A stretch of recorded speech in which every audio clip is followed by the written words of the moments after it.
Hey guys, Marshmallow Trump here, back with another Respawnables video, and today I'm going to be reviewing the brand new Piñata Party shotgun, which you can acquire from the Mexico vs Zombies event. Now, this event is going on all this month, and it was released yesterday. And to progress through the event, you need to equip an MX or Mexican item of clothing or weapon and kill zombies.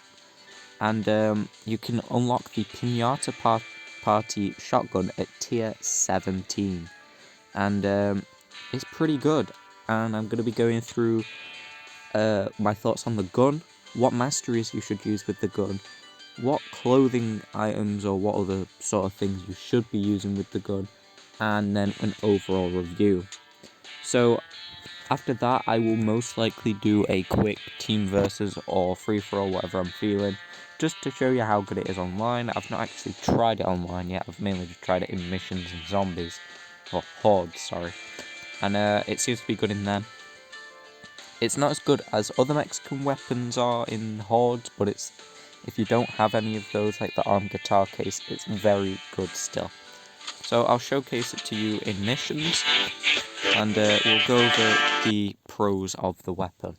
So to start off, it's probably got one of the best fire rates of a shotgun in the game, and you'll see that in a second here.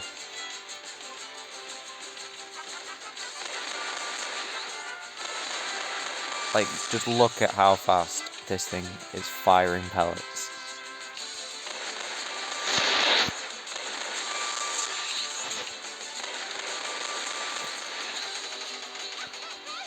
Oh, hang on. I'm gonna need to pause, because this is in the way. So, already it's an amazing weapon because of how fast it fires.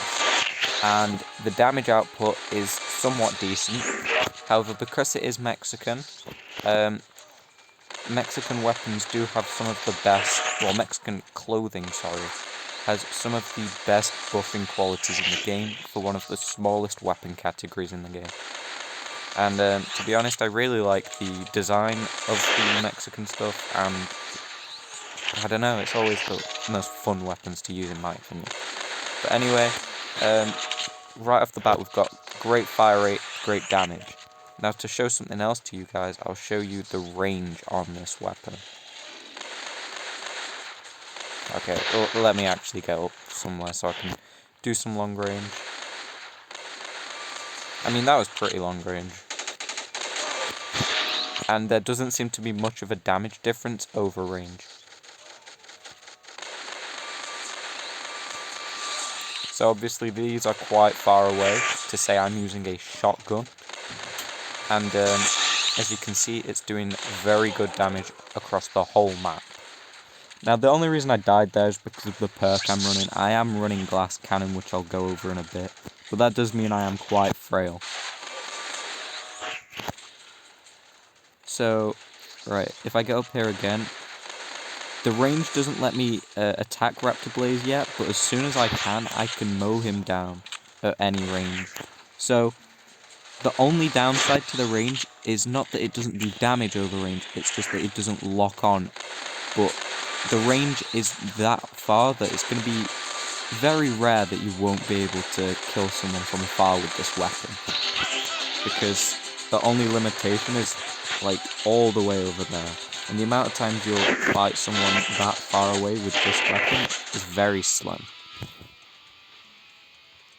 I'd say another redeeming quality is that it has 10 rounds, which for a fast-firing weapon like that may seem a bit low, but at least it's not something like 6. It's quite good. It's decent, it's good enough, and it gets the job done. It's enough in the mag to get you about 3 or 4 kills before reloading. Obviously try and reload in between if possible, but if you need to stretch it out, you could probably get 4 kills in a whole mag. So now I'll go over what sort of things you should be running to make this weapon even better. For the head, I'm running the Freedom Soldier hat, as this increases the damage of Mexican weapons by 50% and provides 10% accuracy.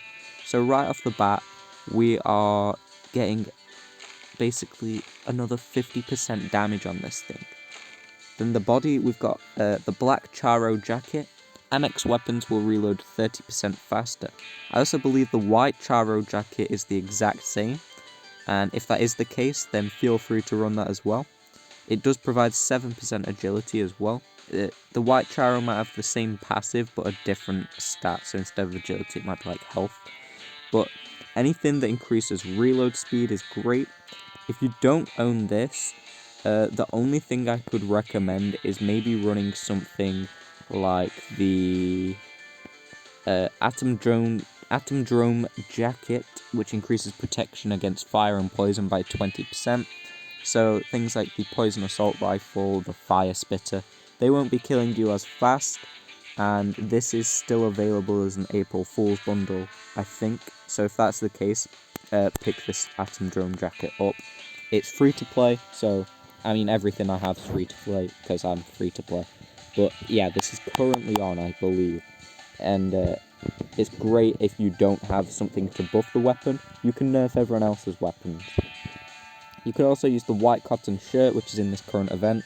Everyone's going to be using Mexican weapons, so give yourself the edge and nerf them a bit. The Weremoth is also available, and that increases protection against melee, and obviously that comes with a melee weapon, and it's free to play, so there's going to be a lot of people testing it out, and it might not be a bad idea to nerf melee for a bit. And so I think you get the point.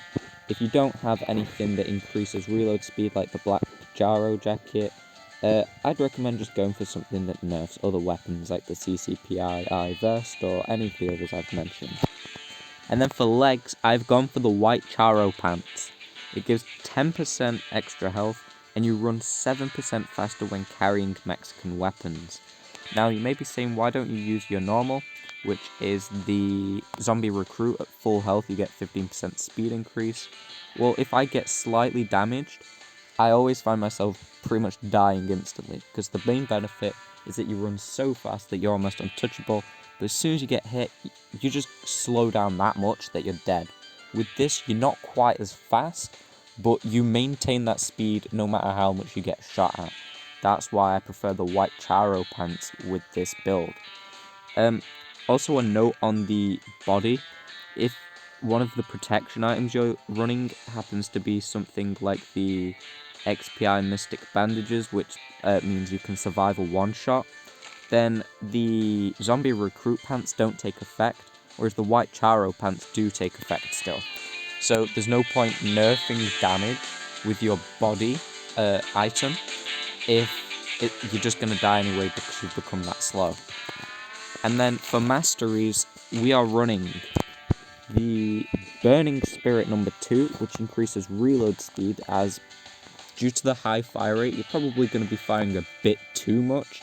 You might fire 6 shots at someone when you only need like 2. And so you don't want to be left reloading and dying because of that. Also running Burning Spirit 3 to increase the rate of fire, because if you come across someone else using this gun, you want to take them out before they see you, because it's a very good weapon. Then I am running Fast and Angry 3. Basically, it just buffs you every time you get a kill, and it gives you damage. So, you know, it's great. Increased damage, and nothing wrong with that. The only thing I would say is if you don't have these next ones, like Glass Cannon and Lucky Last Bullet, you can go for Spiky Skin instead, and Fast and Angry 2. Because Spiky Skin, as it's a shotgun, you will be in close quarters encounters a lot, so there's no downside to buffing your close quarters damage. So Glass Cannon, double damage, half health. This really does make you frail and you'll die to pretty much anything, so that's why we've got to be fast and have the range and the rate of fire so we don't get shot at. And then the Lucky Last Bullet means that the last one in the clip does an extra 50%. So if you work it out, this last shot, unless they have an item saying they can survive a one-shot, will pretty much always kill. Because we've got the MX hat, the Freedom Soldier hat, that buffs by 50%. Then we've got the Glass Cannon, doubling that damage. Then we've got the Lucky Last Bullet, adding another 50% damage onto that bullet, which is gonna do a ton of damage. Now, depending on the order they add up, I'm not sure. That could be if it's the 50 and the 50 from the bullet first, and then it doubles with glass cannon, that's going to be another 200% on top of the base damage. So that's 300. And then I'm finally running... Oh, that's it. So that's great. If you have these masteries, I'd recommend giving them a shot. So let's give it a go. Like I said, with the extra damage, I'm not sure which order each of them get added on top, so it might not be that much, or it might be even more somehow, I don't know. Okay, let's rock it with Team Versus. Oh, okay, maybe not. There's no one on Team Versus. Let's try free-for-all. Hopefully there's someone in free-for-all for me to fight.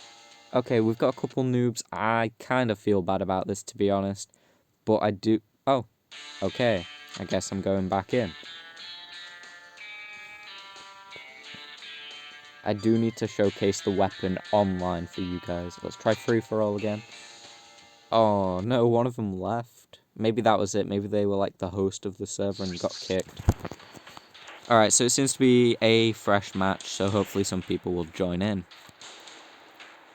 Right off the bat, you can see I am pretty fast. And this speed does not get affected. You should always be at this speed.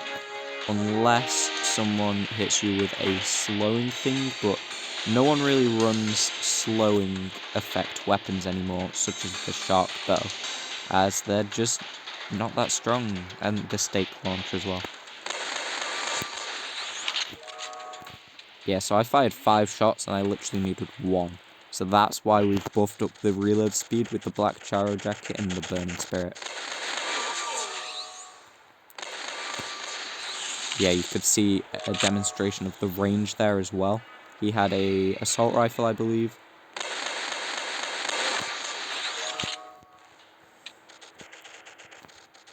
But as you could see there, that's a demonstration of why the glass cannon makes you frail. Because that was simply the scoped assault rifle, which is better than the assault rifle. That is pretty much a fact, but it's...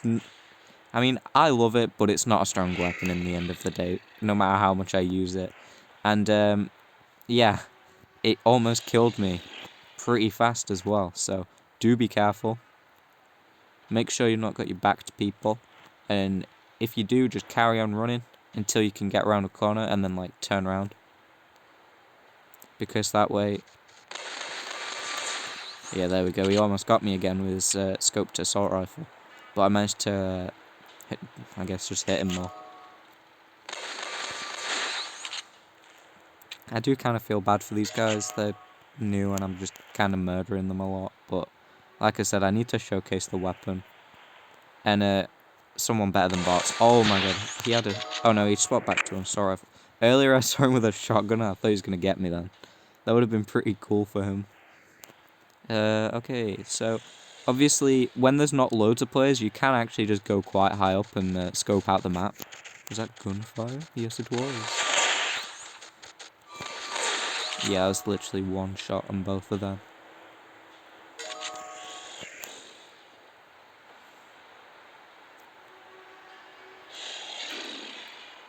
So I do gotta be careful now, because I do know that their scoped assault rifles are more than capable of taking my life down very fast, at least.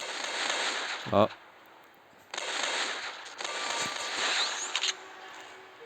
Nice, managed to get him. Unfortunately, try to make sure that you don't do what I just did. You want to be finishing them off, you don't want to give them time. Oh no, stuck. Got stuck on the car. Yeah, you don't want to be giving the enemies time to react, because otherwise they can turn around and just finish you off instantly. As much as I love the map, I do despise the cars. You get stuck on them a lot. I mean, props to that guy, he did get me still, so good for him.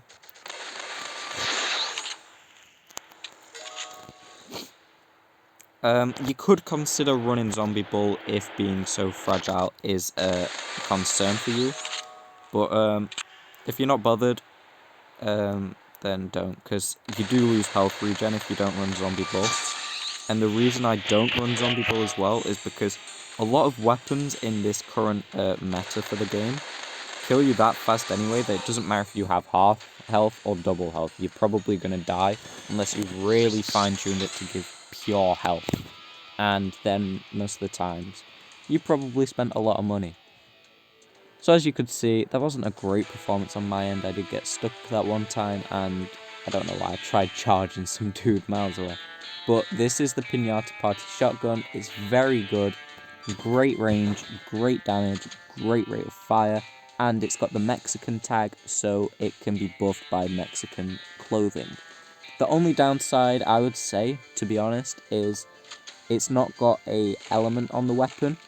It's literally just pure pellets. It's not explosive, not fire, not poison, which one means it's probably going to be a bit weaker than the others. Oh, it's not energy either, or magical. But the other downside to it being like this is that it can't get buffs from the respective clothing.